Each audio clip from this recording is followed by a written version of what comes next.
Hello and welcome to episode 10 of the Fourmation podcast. Yes, we have hit double figures on these now, and we started it when we were in lockdown already. So it just shows how long we've been doing it, and we're still in some sort of state of lockdown. Obviously, the pubs in England and the restaurants are opening up now, but we're still back at home. We won't be going back to uni till September. Well, we would have been at home without the situation, but we're still in this state. Whether this is the first episode you've watched or the 10th, thank you for clicking on it. Today, not today, I'm George all the time, but I am George. And today I'm joined by... How we got to 10 episodes.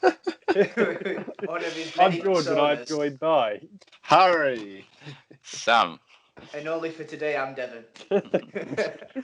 Yeah, there we go. I've just been loitering on there with that intro, so let's get straight into it. I should say before we start, this is the first episode we have recorded since Liverpool became champions Premier League for the first time ever. It was inevitable. I think everyone has been waiting for the announcement kind of since Boxing Day when they beat Leicester 4-0. I think everyone knew on that day that the title was going to Anfield, and you have to say they absolutely deserve it with 7 games to go. On the night that this goes out, they will be playing against Man City, and they should get a guard of honour at the Etihad. But I should say we're not going to discuss Liverpool and how good they are today, because you've probably seen... You already know that. Yeah, you already know. You've already seen Jamie Carragher, Graham Souness. The list is endless talking about it. So we're going to crack on with the football, which has taken place more recently. But I should say at the end, today's quiz is on Jurgen Klopp. So Liverpool fans, if you stick around for that 5 minutes at the end, that might be... Well, you can see if Sam or Harry win, because I've got no chance. That might be one Sam. that you do well on. So we're going to start off. Last weekend was the return of the FA Cup, the quarterfinals. There were 4 quarterfinals, and we should say there were no real shocks. I think the favourite won in every game. So we'll just run through them, touching on what we thought from each one. The first game was Norwich against Man United on the Saturday. It's okay. It's a few days on. I'm willing to discuss this now. I couldn't have done on Saturday night, but I'm okay now. I think someone else has distracted you from it. So Norwich took Man United to extra time. Their best performance since the restart, but it was Harry Maguire who popped up with the winner in extra time. Man United for this game, they made 8 changes from their previous league outing. And do you think, Devon, the fact that Norwich took them, to the distance, took them even further into extra time, do you think that maybe shows that Man United's squad depth isn't up to standard yet?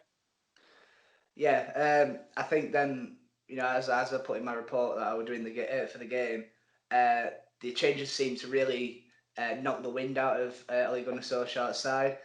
We'd seen previously, and the game after when they made, redid them changes and they had a full strength side, how good they were against Brighton and in the previous fixture against Sheffield United. But this game was a little bit different. I think Norwich realised that the survival's probably too far away from them and wanted to give their all in the FA Cup, and that's what they did. They really pushed Man United in that for probably definitely the first half, and the second Man United creeped into it, and it was a mistake by Timmy Close that got Igalo for Igalo's opener. But in the end, I think Man United, they always find a way, don't they? And whether it were through a magnificent goal from Rashford, which it wasn't, it was through a kind of a bundled effort from Harry Maguire that sent them through. Yeah, it might have been a little bit of a reality check for Manchester United watching that game. I think a lot of those squad players like Andreas Pereira, Jesse Lingard, if Manchester United are serious about becoming a title contending side again, then players like that are not going to make it in this team. I think it kind of signified that they do need to invest in the second team, because the first team against Brighton were absolutely incredible. until they brought the star players off, which again shows that momentum switch when they do bring some of the the second string on. But especially players like is it Darlow at right back? Yeah. They brought on a left back to play at right back instead of him, and that should say a lot of answers. I mean, I thought Brandon Williams, yeah. when he came on at right back, he was much better than Diallo, and he offered a lot more going forward, even if he is left-footed. So I think that's where the investment needs to go for Manchester United, because I think the first 11's quite flawless at the minute. Maybe an extra defender, but other than that, I think they look really strong. I still think it was quite an impressive performance from United in a way, due to the fact that it's sort of a good sign that they're going back to the way of, even if they don't deserve a win or they're not playing well, they still eventually grinded it out. They got what they needed to and just got out afterwards and won the game. So in one aspect it is, they probably should have a better squad depth because they are Manchester United. But the other side of it is they still got the win. They made lots of changes, so they rest all their key players, and then the FA Cup semi-final as well. As you saw a couple of days ago, they're well in the race for the top four. Yeah, I think that's a very good point you made there, Harry. I think kind of the signs of what they used to do under Fergie, not playing well and winning.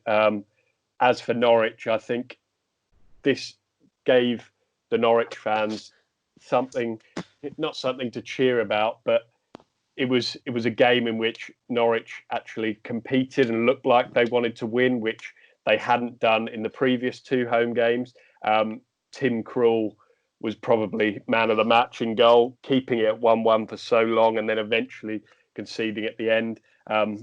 Tim Krul, of course, in Norwich's most recent game, which was last night at the time we're recording, didn't have a good night, but we'll get onto that in a bit. I think personally, I was quite disappointed that we didn't manage to go through, because had we done it, would have simply given us something to look forward to. Relegation is now looming, and the fact we've gone out just means there's not a lot left. But that's the end of it, I suppose. So if we move on now to Chelsea, who Man United will play in the semi-finals of the FA Cup. They played on Sunday away at Leicester. It wasn't a particularly entertaining game, but I don't think Frank Lampard will care. And Sam, the only goal coming through Ross Barkley, which was a very nice goal. Yeah, it was. I think it was, like you say, it wasn't a very entertaining game, just a standard performance from Chelsea. And obviously we'll get into this all a bit later, but Leicester continuing to struggle, really struggling in front of the goal. Players like Vardy, just non-existent in these games since the restart. So, like I said, we'll get into this a bit later, but good result for Chelsea. Yeah, and you mentioned there what Leicester have done. They've had decent runs in both domestic cups. They made the semi-final of the Carabao Cup and went out to Villa on two legs, and now going out in the quarterfinals. Devon, we've got to know two or three Leicester fans through the university course, and they've kind of shown how much they've wanted success in the cup. So how much of a setback will this be for them? Or also going into the final league games of the season? Yeah, it's Leicester just can't seem to buy a win at the minute, can they? And the form that they were showing, previously, probably from January before that as well. They just, I don't know what has happened. They seem to have maybe got a bit too relaxed, thinking that we're in third, everything's going to be all right. We've got a decent gap, and then as soon as the big guns have turned it on, they're a little bit panicked. And I think JJ, who we know closely, has constantly been going, actually, really, we need to start switching on, even before the first, couple of games. But they just can't seem to, even if they did restrict Chelsea at times, Chelsea still found a way. Whereas beforehand, Leicester would have attacked them and probably, hit them that much that they weren't able to break out and score a goal like Barkley did. And I think they don't even seem in the top four picture at the minute, if not Europe, because of just how poor they've been. Yep, and so Chelsea are through to the semis, as I said. In the other semi-final, which I believe takes place in 2 or 3 weeks, will be Arsenal and Manchester City. Arsenal knocked out Sheffield United at Bramall Lane. It was Danny Ceballos with a last-minute winner for them. Harry, do you think that this competition presents maybe a helpful distraction for Mikel Arteta and his team after, they've got back on form now, admittedly, but at the start of the restart, people were starting to worry for them. Yeah, well, a lot of Arsenal fans aren't a big fan of the Europa League and just want to get either Champions League or nothing. And then I know they won recently, but they're not going to get that. So now it is sort of the Arsenal FA Cup. It's called the Emirates FA Cup, but it's definitely the Arsenal FA Cup. They love going far in that competition.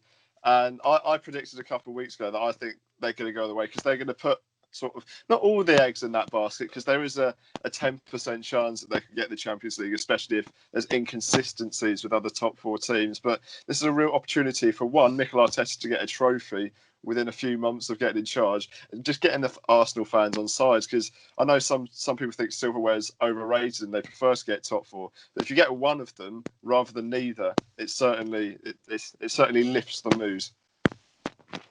Yep, and Sheffield United's poor run of form since the restart continued after that game. And then, as I said, Man City also through to the last 4, and they beat Newcastle at St James's Park in what was an unbelievably one-sided game. Sam, what did you make of that one? Did you watch it? I did. I did a report on it, and it was like without the fans, it was basically a training exercise, especially for the first half. It was just attack versus defence. Newcastle were going nowhere. Andy Carroll was completely isolated up top, and City made them pay in the first half with the penalty from Kevin De Bruyne. And yeah, it didn't get much better for them in the second half when they tried to break out. Moving Fabian Schär a bit further forward to a back 4, bringing Dwight Gale on, who missed an absolute sitter. He just definitely should have put that one away. Obviously, he made up for it against Bournemouth the other day. But yeah, classic performance from the City side. We've seen this from them so many times in the Pep Guardiola, where they just blow teams away sometimes. I think I saw a stat after the first 20 minutes where I think Manchester City made like over 200 passes before, and Newcastle only had like 23 or 25 or something. It just showed the mass amount of pressure on Newcastle. They had 11 men behind the ball, yet they didn't seem to get in within like 3 yards of Newcastle. At Manchester City, it were absolutely mesmerising, and you can see that out of the 3 teams anyway, I don't think Arsenal could get anywhere near them especially when Manchester United or Chelsea turn it on. If they face them in the final, then I think one of them will go on to win it, and I don't even think they'll get a sniff against Manchester City. As we saw a couple of weeks ago at the Etihad in that opening fixture for both sides, and the resumption that Manchester City are just ruthless. And when you've got characters like David Luiz in the side, and even Guendouzi, when he plays, he's a liability sometimes, even though he's proved a couple of performances being all right, but he's still got that mistake in it. And when you've got players like that playing for you, there's always a chance, especially against Manchester City, where they'll just cut your throat and get the victory. Yep, and I think it's worth mentioning that since the restart, we haven't really had many shock results in the Premier League yet, and I think these FA Cup quarterfinals proved that even more, in that the 4 arguably biggest teams that were left in the competition have all gone through. So that will take place in a few weeks' time, and I'm sure it'll be worth discussing when it does take place. But let's move on now to the Premier League, and the title race may be finished, but the race for Europe is well and truly still on. And there's been a series of games across the week due to the FA Cup. So we'll kind of discuss the race for Europe now and several teams who are involved in it. We will start with Wolves, who definitely look like good candidates for a Champions League place. I'm going to say it. You might disagree. I'm going to say definitely great candidates. They've won all 3 games since the restart without conceding a goal. Harry, do you think they've got it in them? A lot was said about their small squad with the 9 subs being introduced, but do you think early signs suggest they've got a good chance? Especially if the top 5 all get Champions League, because I'm looking at the league table. They're only 3 points off of Leicester, who haven't won since the restart. Chelsea, a loss against West Ham. They never seem to do well against West Ham, but it's not an encouraging sign to lose against a relegation battling team. And Manchester United, who have also had a strong start, so I can certainly see it. They're very, very consistent, even against all sorts of different teams. They don't seem to lose that often. They've only lost 6 all season, I think. So that's very impressive. I think certainly they're into a very, very good show. Even if it is just the top 4 rather than the top 5, I think they're right up there. Devon, do you think the Wolves fans will be able to believe the position they're in, given that a few years ago they were toiling in League One after back-to-back relegations? Yeah, it is unbelievable, the rise, especially when they did do that back-to-back relegation, then came straight back up. Even in the Championship, then first 2 seasons, they looked completely out of it. And when, even when Walter Zenga came in and they had, Helder Costa come in and even Cavallero, they still ended the season with Paul Lambert in charge. And it even before Nuno came in, I don't think they'd been in this. I thought they'd be in this position after just two seasons. It's been an unbelievable rise, and even if they do finish in the Europa League, I think they'll take that. But there is a taste of Champions League football for next season, where they are looking at teams like they're much better than Leicester, as you've said. Chelsea, even with how good they look, they've shown the frailties after last night. And even Man United, even though how good they look, against Spurs, they did have to work for it as well. So it shows if they come against one of them top teams, they might even fall. So I think Wolves. The good thing about Wolves is that even though they've been quite reliant on Jimenez and Traore, they're getting goals from everywhere, and especially with Dendoncker. I had it written down, and I knew it was but it's, with Dendoncker scoring, and they get goals from everywhere. Doherty's scored a lot from right wing back, so I think they've got the credentials to go on and do it. And it'd be amazing to see a team like Wolves in the Champions League, especially when we've got access to press boxes with Una. So fingers crossed, Nuno can do it. They haven't needed a big squad, especially with you talk about the attacking players, but that back 4 or 5 of Dendoncker, Doherty, Cody, Bolly, and Johnny. They've just been, like you say, 4 consecutive clean sheets now. They've been so solid. Yeah, I think I follow Tim Spears, who's the athletic correspondent, and he just refers to Willy Bolly as the wall, the brick wall, because nothing gets through him. Accurate. Yeah, very accurate. And Devon mentioned Man United there as well, who earlier in the year, I remember they came to Norwich away from home, and people were joking, but they were in the bottom half and were only about 5 points above the drop. No one thought Champions League football was possible this year, but their run of form since the new year has been terrific. And another excellent win against Brighton on Tuesday. Harry, what did you make of it? Convincing, very convincing. Bruno Fernandes once again, the man to do it. 2 goals for him. And, they've come back from the restart. Maybe Tottenham was not a slip-up, but they got the job done once again. They've come back. Sheffield United convincing 3-0 win. Brighton convincing 3-0 win. And they're right up there.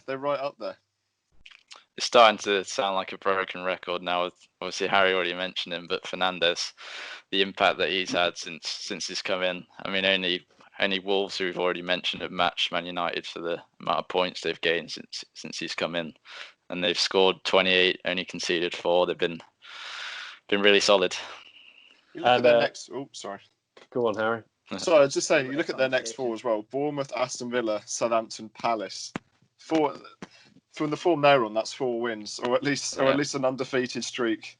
right there. So yeah, I think top 4 not almost guaranteed, but I'd be very disappointed if I was a United fan and top 4 wasn't on the table. It's crazy to think like the midfield at the start of the season, the midfield seemed to be their biggest problem. But now even with like Matic and players like that, and Fred and players like that, they seem to have it sorted now. I mean, Matic's pass in Bruno Fernandes' second goal. Wow. So And that volley. yeah. Beautiful. Yeah, Perfect. I think they're maybe a striker away from starting to challenge even further up the league. We know that any team can go on a blip, but I do like what they're doing with Greenwood as well. I don't think we've mentioned him, but his role in that breakaway goal, he raced down that left flank. Inch perfect cross. Yeah, nothing was stopping him. Not just that though. His first goal epitomised what Man United are all about. You know, Wan-Bissaka had a very good game, but he got the ball into his feet, and you know, sometimes with youngsters they like to, they'll pass it off and get back into a normal position. No, he turns sharply straight at Lewis Dunk, brilliant skill to pretty much flat foot him and then stick it in the bottom corner. And you'd expect that from a senior pro, not an 18-year-old. And I just thought he was fantastic throughout the game. We should say Liverpool fans are probably seething right now. They've won the league, and we're picking up Man United. About Man United. We apologise, Liverpool fans. This isn't a love-in on Liverpool, but we will now move on to the other It's a loving on Wolves instead. So Chelsea and Leicester in their most recent Premier League games, so that's earlier this week, of course, have both suffered defeats. Leicester to Everton at Goodison Park, and Chelsea at the London Stadium to West Ham. We will come on to West Ham because they look very good in that game. But Chelsea and Leicester. Chelsea started well but lost last night, and we've already mentioned Leicester's woes since the turn of the year. How do Leicester turn it around now, Devon? It's when you look at both teams, and we've said that they've been defeated, but you're certainly more worried for Leicester than Chelsea, because Chelsea do have that winning taste and a much better squad, whereas Leicester, with Chelsea you could pinpoint where the frailties were: the defence, the lack of concentration, especially. Marcus Alonso is going to get a grilling when we get onto it for that last goal, but with Everton, with Leicester, it's just, I think it's just a confidence issue, and I don't know how Brendan Rodgers is going to get them out of it. I think as soon as they get one win, they'll get back to normal and back into full swing. I think they just need, they'll probably need a 3-0 where Vardy gets 2 and Maddison is pulling the strings. But at the minute, I mean, they could have got a point last night. Pickford almost gifted at him when he decided to throw it through his legs. Just to test not Will Keane, he's up front, isn't it? Michael Keane. But again, Leicester just look down and out at the minute. They look so like bereft of any creativity or threat going forward. I mentioned Vardy already. He's not scored in 4 straight away games now. And with Iheanacho coming on and having an impact, maybe. I know it's a big thing to say considering Vardy's, he's scored a lot of goals this season still, but maybe Iheanacho deserves a spot in that starting 11 for the next game, just to experiment, to try something, to try and galvanise this Leicester team. We should say as well, Devon, you mentioned there that Leicester are down and out, and I think a lot of their fans are also fearing the worst, but they're still in 3rd position in the league. It's still fully in their hands. Yeah. But do you think purely because they've been on such a poor run that they've just lost all hope now? I think it's, with these kind of races, you need experience does carry you. I know sometimes Sam's previously said experience can be overrated, but when Manchester City, Manchester United and Chelsea have done this before, and they've been able to maintain that over a prolonged period. Whereas Leicester, this is only their really second time where they've been up in the league, and the last time they won it. So it's not the same comparisons. Brendan Rodgers should be able to give that mentality to keep them up there, especially what he did at Celtic and Liverpool. But whether they will begs the question. And if we move on now to the Europa League spots, and there are so many teams who could still get in there. I had a look at the table this morning, and you'd have to say that anyone down to Southampton in 14th could still put a run together and maybe claim that spot. If we start with Southampton, Harry, you obviously beat Watford last week impressively as well. Ings is on fire again, and Ward-Prowse with another free kick. Do you think with those players in form, you could put that run together and make a run for those spots? George, I'd love to think so, but the problem is we lost back-to-back games to West Ham, Newcastle, and someone else. The problem is also that our next 3 games are Manchester City, Arsenal, and Everton. Not in that order, but they're 2 very tough teams. Sorry, 3 very tough teams. We're in a very inconsistent patch. Maybe if we beat Arsenal, I'd say we're right in there, but 6 points off. 3 very tough fixtures to go, especially then after that. I believe we've got Bournemouth 2 games after. We never seem to do well against Bournemouth, even though they're on such a barren run of form. I think if the form started a bit earlier, I'd say there's a definite possibility. But I think we've just started to play well a bit too late. I mean, I was just going to say Danny Ings. Wow, he just looks like a world beater at the moment. I don't know what's happened. He's coming for the golden boot, isn't he? Oh yes. Yeah, that second goal. I mean, it was a mistake from Ben Foster, obviously, but it was a really, really tidy finish. He still had a lot to do. You're right. It was a good goal. Harry, do you think if he did go on to get that golden boot, do you think clubs maybe like a Tottenham or anyone else could be sniffing around him? Would you be worried? I'd be worried, but my sort of thing is he's went to Liverpool before and he's suffered 2 sort of massive injuries, and not forgotten about by the Liverpool fans, but certainly not loved. Whereas in Southampton, it's sort of his boyhood club, not sort of, it is his boyhood club. And I'd love to dream of the fact that players will stop leaving, and this might be my own delusion. But I just sort of feel that he's in the sort of the prime of his career. He's not had an injury this season because he's worked really, really hard with our physio team, with this, that, and the other. I don't think he'd leave, but there's always a possibility. If Tottenham come in, or not Tottenham necessarily because they got Kane, but say if a team that says you'll be our first choice striker, we'll pay 50 million, give you £120,000 a week, I wouldn't blame him for leaving, but I just don't think he will, hopefully. I think you're right. I think that at Southampton, your style seems to suit his strengths, and while he's there and he's firing, no one's going to get close to him, is he? I did feel for Che Adams, that guy. I'm sure every Southampton fan was off their seat thinking this is the moment, but Foster's leg cleared it away. Che Adams for him. So the other teams in there, we should mention Burnley as well, potentially, who beat Crystal Palace on Monday night. Somehow they keep getting results. I mean, off the pitch, it's been an absolute dumpster fire for Burnley. the whole contract situation. Obviously, the unfortunate moment with the Burnley fans for the Manchester City game.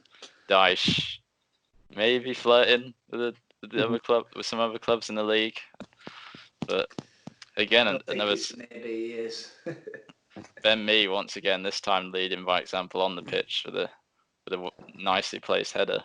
And a solid performance. I mean, they've always been a solid team. There's no denying that. It's just with all the troubles they've had off the pitch that sort of overshadowed another decent season that they've had. And it would be just typical if they were to scrape in after all of those off-field worries. And then tonight, this podcast goes out on the Thursday. On the same Thursday, Sheffield United face Tottenham Hotspur at Bramall Lane, and there are 2 teams who are both in the mix. So the winner of that game could then push on to finish well, but we never know. We shall move on now, though, to the bottom of the Premier League, the battle for survival. And we mentioned West Ham already, so we're going to start with them. Harry, a massive win for them against Chelsea last night to lift them out of that bottom three. They always seem to somehow, even though they're playing badly, they'll somehow conjure up a result. And it's normally against Chelsea. They've done the double over them this season. I wanted to double check because I always thought they didn't do well, or did do well against Chelsea. They've won, or not lost in their last. They've lost one, in their last 6 against Chelsea. So it's a team that they enjoy playing against, and their squad quality compared to the rest of the bottom 6 should see them out. It's just, I know they'll hate me saying this, but I sort of see them as the QPR of about 5, 6, 7, 8, 9, 10 years ago, and the sort of fact of they buy good players on massive wages and they just wouldn't really work well together. But with West Ham, I think obviously the players are a bit better than Nico Cranshaw, and I think they'll stay up. Just I'm sorry, I think their players are a bit better than prime Nico Cranshaw. Love Nico Cranshaw. What a player. And You just got to look, Antonio or Junior Hoylett. Devon, we were speaking about it before we started recording, but I think it's worth mentioning. We know you're a big fan of Mikel Antonio after his days at Wednesday, and Harry probably is as well after he went on loan to Saints. But JPT winner. You could just see in his interview last night the sheer relief in his voice and in his body language that they'd finally got that win. Yeah, I think every time you see Antonio do an interview, it's always a bubbly one, and it gives you, it gives you a smile on your face when you watch it, because he just is a genuinely nice guy, and he's one of them footballers that has been down there in the non-league and he's built his way up, playing for a massive club at Sheffield Wednesday, even helping out the little ones in Southampton. Sorry, Harry. It's fine. We're in League One. We're in League One. That's fine. But his kind of play style is a lot different to many other wingers in the Premier League, and it's definitely a useful tool to have. And as you said, the sheer relief that he had on his face probably epitomised every single West Ham body on that pitch. You saw when Yarmolenko scored, the noise.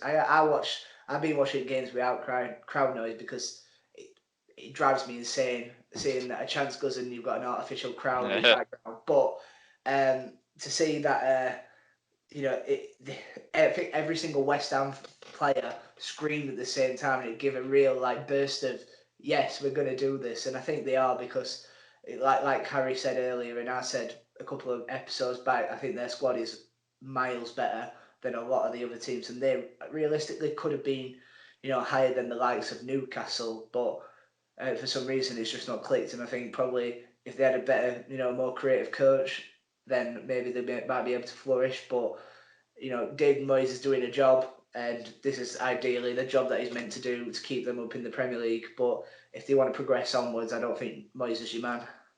Yeah, and as we mentioned, Moyes' boys are now out of the bottom 3. They are by no means safe. Antonio was emphasising last night they've got to carry on going and get some more wins, but they are now out. Well, they weren't in the bottom 3 before, but they've extended their gap. Still there. Still sitting in the bottom 3 are Aston Villa, Bournemouth and Norwich, who, to be honest, have all looked pretty hopeless since the restart. Harry, can you see any of those 3? I mean, Villa and Bournemouth have obviously got a better chance, but can you see any of them getting themselves out of it? See, before the restart started, I thought, do you know what, Bournemouth, they're probably going to get themselves out of it. But their recent performances against similar sides in the league, or at least teams they thought would be beatable 3-4 months ago, have been absolutely woeful, to be honest. They've been woeful. They're missing the creativity of Ryan Fraser. But let's be honest, apart from his, maybe key chances created, he's only got, 1 goal and 2 assists, or a lot less than he did last season. And they're not clicking. They're not seeming to play like they did last season. And although Eddie Howe's a good coach, I think it's sort of the Mauricio Pochettino at Tottenham, where I think it's the end of the circle, and the fact of you can be a great coach for that team for a long time, but after a certain amount of time, the ideas get stale, or the players don't quite tick the same way they used to. And whether they stay up or go down, which I think the latter is more likely, I do think they need a switch up. it's very easy to paint all these teams in the relegation zone now with the same brush because they all seem to have the same problems, whether it's struggling to score or conceding a lot of goals, which Bournemouth have done. I mean, they've conceded 145 at home since they came up to the Premier League, which is a lot in just a couple of seasons. So, yeah, I mean, Harry said it already. They look pretty terrible since the restart. I don't think Ryan Fraser would make much of a difference if he was in that team. I think. Harry, sorry. I'm just going to say, you mentioned how Eddie Howe has probably come to the end of his reign at Bournemouth, which has been split up into two parts, as we know, after he went to Burnley, but he's come to the end. Do you think, because of the loyalty that he's shown, in order for that to end, he is going to have to leave rather than him being sacked? Oh, he's he's like Sean Dyche. He's an unsackable manager due to what he's done for the club. And yeah, I think he's got to leave on his own way, but I think he will, or there's likely that he will, because he's fighting a battle that his players aren't really reacting to what he's telling them, and it's sort of different from last season where, you know, they had this sort of, we will attack at all costs. We're going to win games because we're going to outscore you and we don't care how many we're going to concede. But at the moment, they're conceding the same amount and they're scoring a lot less. And that's their main issue. But to answer your question, yeah, I don't think he's going to leave. Sorry, he's going to leave on his own accord, because I don't think the Bournemouth Boars are as ruthless as some of them in the Premier League. I can remember the weekend we moved into uni in September and they'd just beaten Southampton and St Mary's, and they were all enjoying it a lot, but maybe they regret. Maybe how things change. Maybe they spoke too soon on that one. Devin, we should maybe mention Aston Villa too. Sorry, were you going to mention something else? Yeah, I'm going to say with Bournemouth, they really need to be careful with what they do, because if they do pull fire and get rid of Howe, get somebody else in, and it doesn't work necessarily in the first few months, they could be looking at what, you know, not Wigan, but Huddersfield have done last year, Stoke. If they don't want to be down there going back into League One again, they're going to have to be really smart with what players they sell, what players they keep, and how they, you know, deal with that kind of transfer business, because otherwise they're going to be in the same situation, and, you know, it'd be hard for probably Bournemouth's finances to take another hit like that, especially from where they were 10 years ago in League Two. So it's just got to be, you know, it's a fine line between where they go from now. And as for Villa, their upcoming fixtures, they've got Liverpool this coming weekend away. Then they host Man United. They've still got to go to Goodison Park. They also still play Arsenal. So do you think they're looking like they're going straight back to the Championship? That's so many points they get in those games.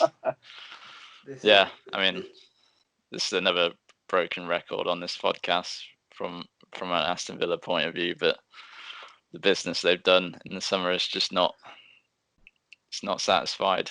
This level in the Premier League, and time's running out for them.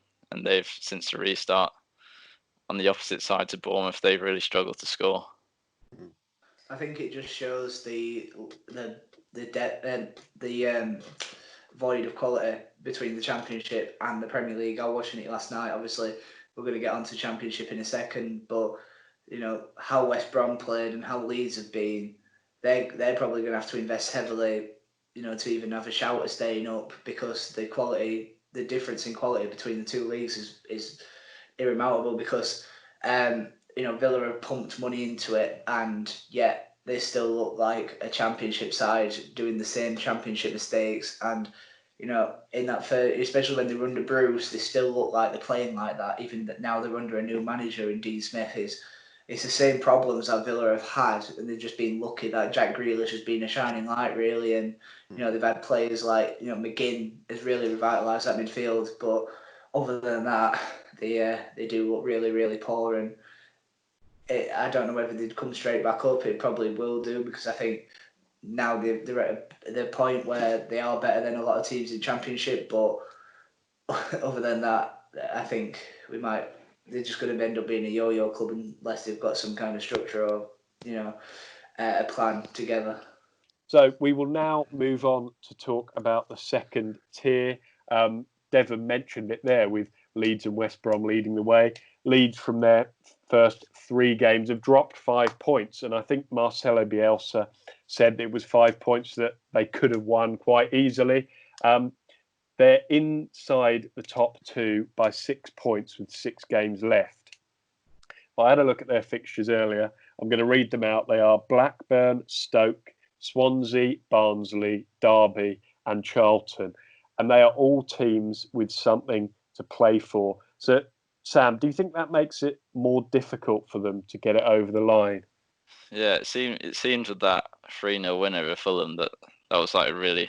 I mean, they weren't the better team for a lot of the game, but they still came out with a very convincing victory against a promotion rival. So it seemed like that was maybe the turning point for them. But with how Brentford have performed, they're right in there. So I think they've still got, and obviously dropping points against bottom of the table Luton is not good enough. So they've still got a couple of things to worry about. I mean, Leeds have definitely got a track record of blowing title race, promotion races. So they've got to really keep up, good level of performance if they're going to secure promotion. And Devon, in second place is West Brom, who blew Sheffield Wednesday aside last night. Well, you tell us, did they blow them aside, and do they look like they're going to have enough to get over the line? No, as Gary Monk said, to get them over the line, I'm not sure, but as Gary Monk said, it was very harsh on us and maybe looking blue tinted a little bit. But I thought especially the first 30 minutes, we had a lot more of the possession. We attacked them better. We had probably the lion's share of the chances. I don't think they had a shot before then. But again, it's and as you saw in December at Pride Park, George, it's Moses Odubajo conceding his 4th penalty this season, the most in the Championship. Is it in 18 games or something? In 18 games, he's 4th. David Snap, there we go. But the ball comes in. Even before it's taken, he's grappling him like a rugby player and just drags him down.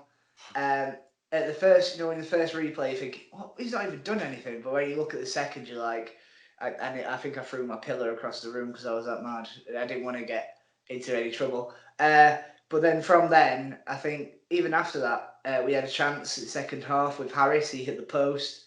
But then, as all good teams do in divisions, they find a way to win. And I think that's what just happened. I mean, again, second goal, Odubajo, not a penalty this time, but Pereira just goes in, and instead of trying to make a header, he just goes there to try and put him off, but he's nowhere near him, and he just heads it in. And the second one was just another mistake where I think Palmer were out of position and Pereira scored again.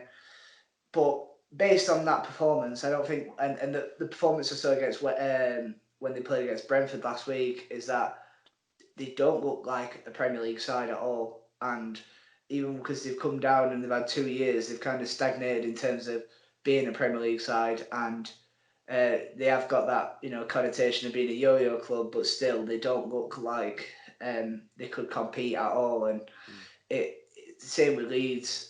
They do hold the ball well, but they've got no kind of, quickness and that second sharp edge of the Premier League that is required. And I don't even think any team in the top 8's got that kind of Premiership quality at the minute. Brentford maybe with their firepower up front, but other than that, I still think it's quite a poor side. 3 poor sides that are going to be going into the Premier League next year.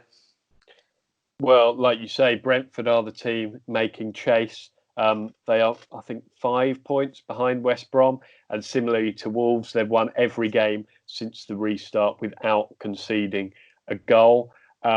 We should probably mention Nottingham Forest too, who've made a good start. They're now into 4th position. They've had 7 points from a possible 9, but they are 2 points behind Brentford. So you'd have to say, with 6 games to go, that Brentford are most likely to replace West Brom or Leeds. Leeds could yet lower it. Who knows? They shouldn't do from this They point, shouldn't, being honest. So if we move on now to the fight for the playoffs, which a week ago you'd have to say there were a lot of teams in there, but after the last few results, it's maybe merged into a bit more of a two-horse race for it. And Derby County are the informed team in the division. Devon, can anything stop them? I think the weekend's game is going to be the most crucial fixture in these next 6. Obviously, they play Nottingham Forest in the Midlands derby, and I think Forest against Wednesday, they didn't look very good, but in the next 2 games, they have looked like a side that should be in like the form that they showed when they beat Leeds, and I want to say Charlton, but in that time, they were emphatic, and they found a way. They edged possession, and they were the better side on top. Luton, that's it. Just popped me in my head. But Derby have got 5 teams in the next 6 games that are in the top half, and they all, they're still all chasing either for automatic or the playoffs. And I think if they do get through that, then I think that momentum will just build and send them through the playoffs. And out of all the sides in that top 4 at the minute, the 4 bracket of the playoffs, it's probably only Brentford that are going to be in Derby's way at the minute, because Fulham are, they might not even have Mitrovic. We've not mentioned that yet. Yeah. And even though they got the win against, I'm just having a quick look here. QPR, they are still not performing like they was before, and even play teams like Cardiff, they're dropping points even though they did look good. Not good against Leeds, but they were efficient and got the victory. I think it's the 2 candidates of 3. I think it's between Forest, Derby, and Brentford to go up in that playoff spot, unless Brentford sneak into that top 2. Yeah, credit to Cocu, really. Without those, it didn't seem like they were in it, but now they definitely are. And without those star lone players that Lampard had last season, your Harry Wilsons, Mason Mount, Tomori, he's got a pretty much an identical record to Lampard at this point in the season. Mm-hmm. And the absence of fans has almost helped Derby in a weird way, because their away form was not great, but they've won a couple of away games now since the restart, and well in there. Yeah, and we should mention too, Devon mentioned the momentum that can be generated by the team going in 6th place. Northampton have just won the League 2 playoffs and will be playing in the 3rd tier last year. They finished in 7th, so the evidence is there. Although Northampton, they had 3 months before playing in the playoffs and only got there on points per game. It doesn't matter where you finish; it is just a lottery, and Derby will be fancying their chances. Teams such as well, if something the worst happened and we had a second spike and it all affected football again, if it was to go on PPG, then I think Derby's PPG at the minute is looking very healthy. I'm not sure where it places them, but it definitely have the same effect as Northampton did. I think, Cardiff are 1 point ahead of Derby with the same games played. So Derby would just miss out on PPG, but to be honest, I don't think that's likely. I think the season will play out, and it will be very interesting to see. We should mention as well, there are teams such as Swansea, Preston, Blackburn. They're by no means out of it. Like, there are still a lot of teams in that top half who, if they can find form, they're going to have to find it pretty quick. But if they can find it, they could still get themselves in there. So it is an interesting looking race going into the final few games. Finally, then, the relegation battle in that division. And it's been opened up since the restart. Luton and Barnsley both look doomed before it, you'd have to say, but they've both been unbeaten since the restart, and they've opened the battle up. Harry, we saw Barnsley back in February. They didn't look too bad on that day. They've found form again now. Do you think they're capable of continuing their run and surviving? I think anyone's capable, especially, I look at it. Luton, like you said, unbeaten. Barnsley unbeaten. Hull, yes, they've had a couple of poor results, but they against Birmingham a few days ago. So they've been sucked right into it after losing to Wigan. Yes, Wigan have been on good form, but will this administration deeply hurt them, especially if they get the minor points? That pushes everyone up a place. It's going to be very, very close. Huddersfield, another team, they were struggling, but they're another inconsistent team where I believe they just beat Birmingham 3-0. Was it Birmingham they beat 3-0 yesterday as well? I think any team in that bottom 5, bottom 6 are capable of bringing out a big result. So if they've got a lot of mid-table teams that aren't quite good enough for promotion or aren't bad enough for relegation, teams in that area you want to play the most, because they're the teams that you sort of beat the most. You saw it from Birmingham. They've had a couple of quite poor results recently due to the fact they've got nothing to play for. I think I would probably back Middlesbrough and Huddersfield to stay up, because Middlesbrough obviously with Warnock, and Huddersfield with Carlin Grant, he's scoring goals. So I think he alone will be able to keep Huddersfield up, I think. Not just that, I think the job that Danny Cowley's done at Huddersfield has been nothing. I mean, he left a very, very minute side. I've redeemed myself a little bit. No, since he's come in from Lincoln, the form books have shown that, even the derby from when Rooney's come in have been first, Huddersfield would be placed, around about the 12th, 13th place since their involvement. So it just shows the effect that they've had since taking over from, I can't remember his name now, but Wagner's assistant when he came in. And Seward. But yeah, so I think Huddersfield are probably the best bet in that teams, but in that set of teams. But Stoke are out of it, and Wigan have been dragged back into it with their impending points deduction, which it could shape a lot up. But Wigan have been in fantastic form. Besides that, it really is a shame, to be fair, for Lincoln, because they're only going to put sorry for Lincoln. Wigan, sorry. Stop hoping. Put Lincoln in my mind. Put those in my mind. Wigan, I mean, sorry. With the. This is what happens all the time when I mention Sheffield United, and they're all like, no. If they do finish out of the relegation zone, obviously they'll have that points deduction of 12 points, which will likely suck them in there. So, yeah, the form they've been in, it's really harsh on them. The thing is, with the COVID situation, I think it's expected that there will be more EFL clubs who find themselves in administration. Wigan are the first to announce it. But do you think if it was to have a domino effect, and I don't know, there were, say, 10 clubs who did it, are the EFL going to hand 10 points deductions out? Yeah.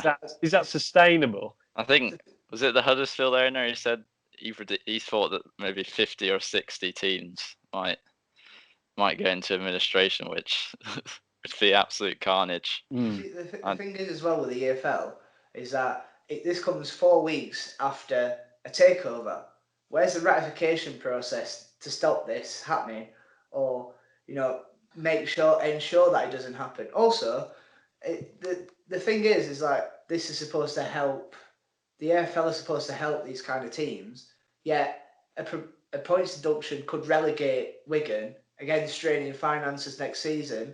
And if they do finish in the relegation spots, then they get 12 points on 12 points deducted next season instead of this season, meaning that they start League One with minus 12. And we've seen what's happened to Bolton. They've took the drop into League Two because maybe just because of the 12 points deduction, but they would have finished a little bit higher and probably a bit more promise for Keith Hill in there. But think of the financial the financial hit that they're going to have if they go into League One compared to the Championship. It just does not make sense. The EFL are so poorly run in terms of, like, for example, Derby with their stadium, they said that it was fine, they did it, then they charged them.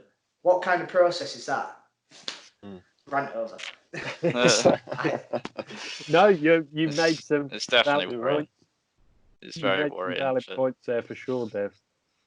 It's definitely worrying for fans of lower clubs like myself that it feels like there's no support at the moment. Obviously, the Premier League have said they're not gonna do anything else until they've finished their season. So a lot of clubs might not have that long, and in League Two especially, there's not a lot of money that actually gets filtered down to each club compared to the Championship, say. So the thing is that you look at the clubs.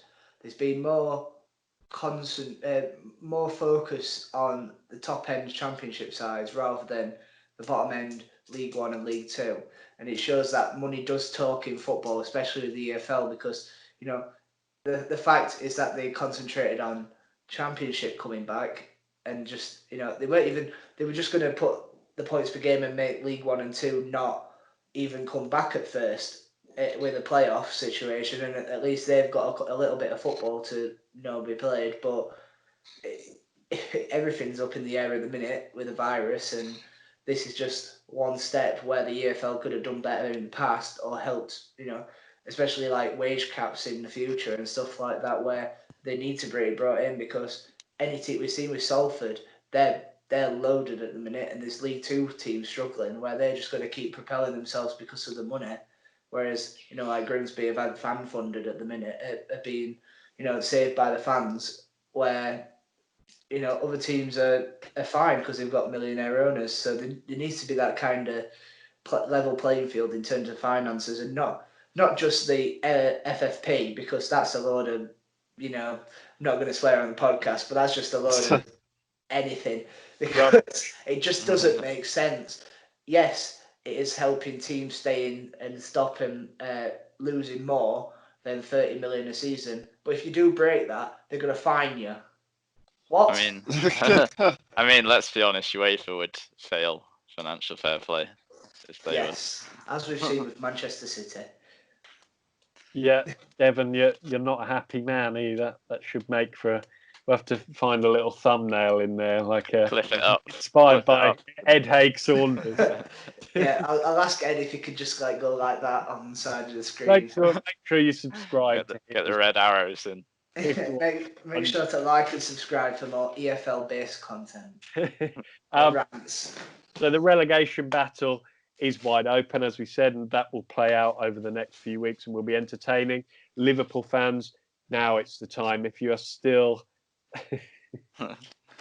with us, it's time for the quiz about your manager, Jurgen Klopp, who's probably the most popular man on Merseyside this week, and the least popular as well for Everton fans. He's a lovely bloke. So round 17 of the quiz, 17, not 70. Feels like 70. And here are 5 questions on Jurgen Klopp. First of all, which German club did Klopp manage before Borussia Dortmund? There is your question, number 1. And you all went straight to your papers. So it's the first one I've been confident on in like 3 quizzes. To be fair, if you've watched any Liverpool games since the restart, you've heard it about 7 times during a match. Yeah. Okay. How many times did Klopp win the Bundesliga with Dortmund?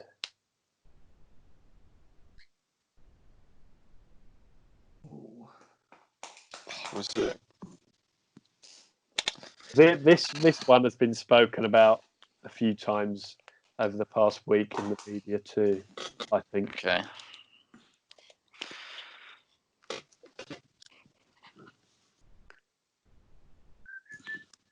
Wait, Bundesliga titles or cups?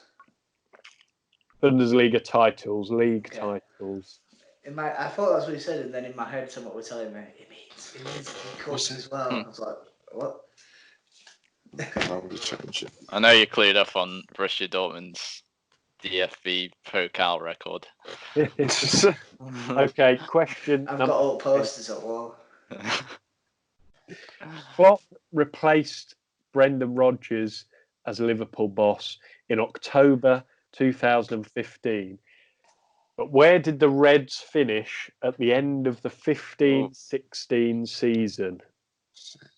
Where did they finish in the league? Which position?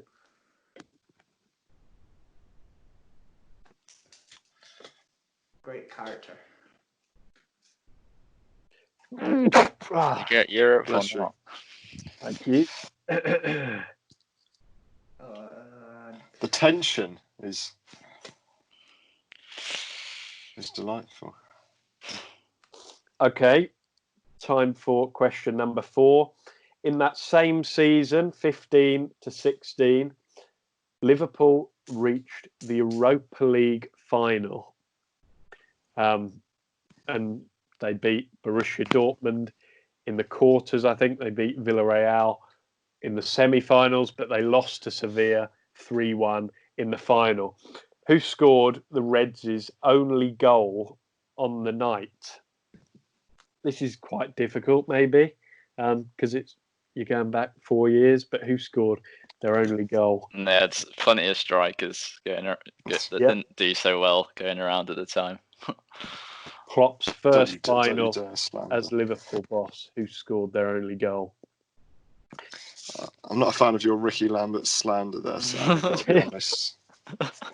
How do you know it was directed at Ricky Lambert? Yeah, I've seen the screenshots of his comparison with Barini and Balotelli all over Twitter deadly. every month. Imagine them three starting up top. It hits a nerve, to be honest. It's a very Head lost. very He's lost his obvious head. He's gone. I've lost my Good. head. I've got him. I've got him, Devon. Question number 5. How many times has Klopp won the Premier League's Manager of the Month award since his arrival in 2015? If you just said Premier League, I would have known. But I One. don't know the Manager of the Month. And we'll say for this one that the closest person wins the point. Probably won all of them this season. I think Sam's closest to Liverpool. Oh, you mean answer? That'd be a good shout, actually. Is it me or you that's closer? No doubt, Harry, you'll get it bang on. Harry, you've got to name the months as well. And the seasons. Okay, hold on 1 minute. Right. Yeah, we done that. I'm changing it later on. Right, I have the answers ready here now. We'll start with question 1. Which German club did Klopp manage before Borussia Dortmund? Devon, I'll start with you. I'm going for... it's on the side, isn't it? Mainz. He's gone with Mainz. Sam? Same here, Mainz. Sam's got Mainz. And Harry? Mighty Mainz. Indeed, I put Mines. Please do not. Can't see it from the light. Mines. Yeah, and you were all confident and you were all correct. He was there from 2001 to 2008, so fairly good spell there. How many times did Klopp win the Bundesliga with Borussia Dortmund? Harry, I'll start with you. I crossed out 2 and put 1. You've gone with 1, okay. And Sam? I went 2 because I think he went back to back. Sam's gone with 2. Devon? I've gone with a sole 1 Bundesliga. So, Sam said he did back to back. He's absolutely right. He did do back to back. Darn it. Come on. 2010 to 11 and 2011 to 12. That made me think Bayern must have had a horrible summer after losing the league and also losing to Drogba. They just poached all their players, didn't they? Well, we'll take Lewandowski. Question number 3.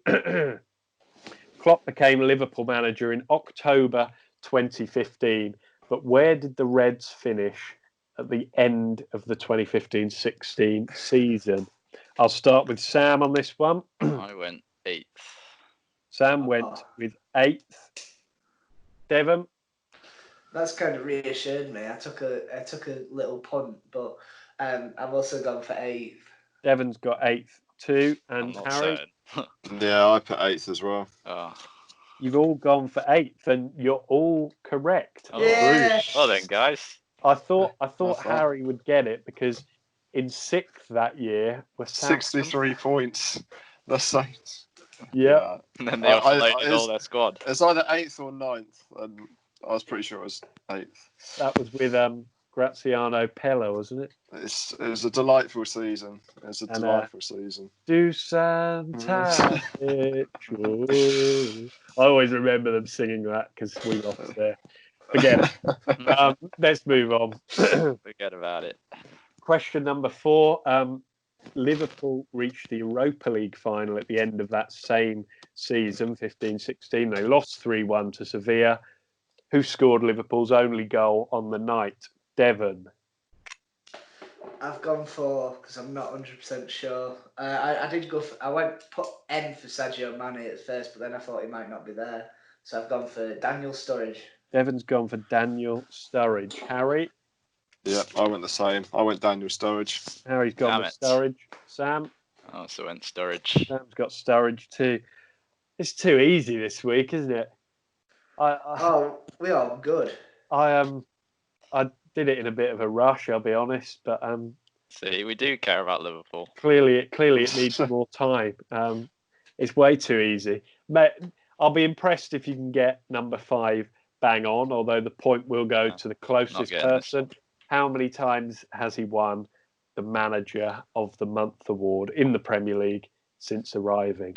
Harry, I'll start with you. I put 8. I put 8. Harry's gone with 8. I think it'll probably be more. Sam? I went 12. It's probably in the 20s. Sam's gone with 12. And Devon? I went with 9. Devon's gone with 9. Sam said Harry will get it spot on. And, Oh my God. Harry's got it spot on with... Are you kidding? This is ridiculous. It's because the last guess that I had was 8. So I was like, I'll just put 8 again. I'll put 8 again and see what it is. There's something going on here. My pen is up here. Conspiracy. So you even turned up for notes meeting. I'd had a clean sweep if I had to. But yeah, total these up now. Would have gained a point on you. Harry and Sam finished level on that one. Means Devon lose and again, unfortunately. But 3 wasn't a bad return. This week's. Okay. I'll try and make it harder next week. Harry on top on 46, Sam on 41, Devon on 37. And with that is the end of this week's podcast. Thank you for watching or listening. Yet again, we've hit episode number 10, and we're very glad to have done. Let's try and keep it going. We'll be back next week with 11. Follow us on Twitter at @the_Fourmation and on Facebook. Lots of big games this weekend, as we said. Let's just get these up. I have got them written down. Forest go to Derby in the East Midlands Derby, and Stoke also play Barnsley in the Championship, which is a big game. Swansea take on Sheffield Wednesday. Someone might tune in for that one. The rain is hammering down on my window. I don't know if you can hear, but that is where we will end. We had this earlier. We will see you for episode 11. Cheerio.